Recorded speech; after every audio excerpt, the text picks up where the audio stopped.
ស្ដីបងប្អូនអាងភៀបងប្អូនអាងភៀប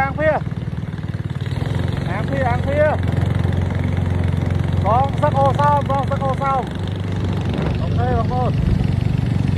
មែន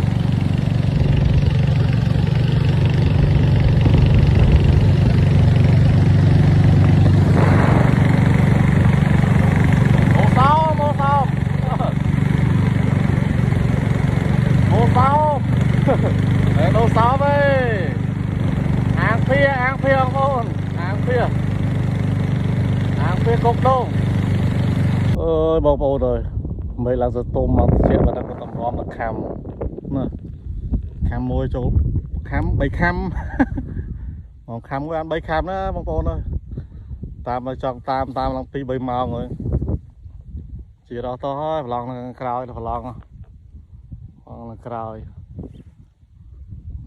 ស្អាតបងប្អូនចង់មកលេងកោកដូងបងប្អូនកោកដូង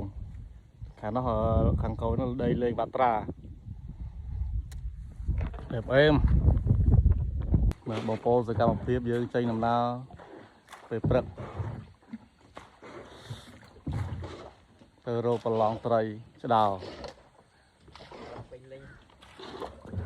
មានស្មាត់មក3 4នាក់ដែរ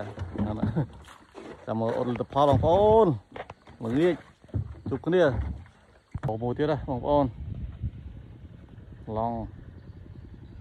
អូកបត់បងប្អូនប៉ុណ្ណាណយចូលទាំងព្រឹកទៀតចូលព្រឹកទៀត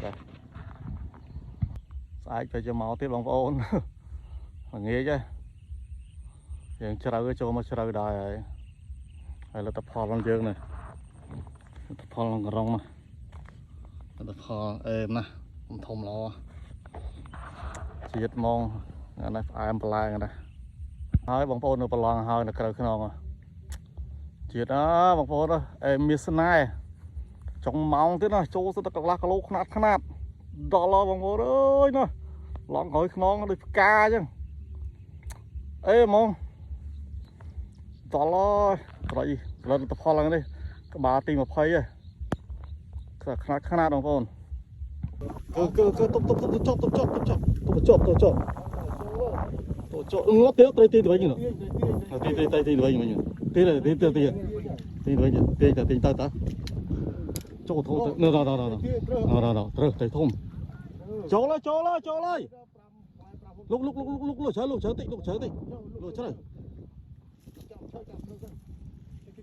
បាក់ដងចូលនោះទៅទូកទៅចឹងវិញ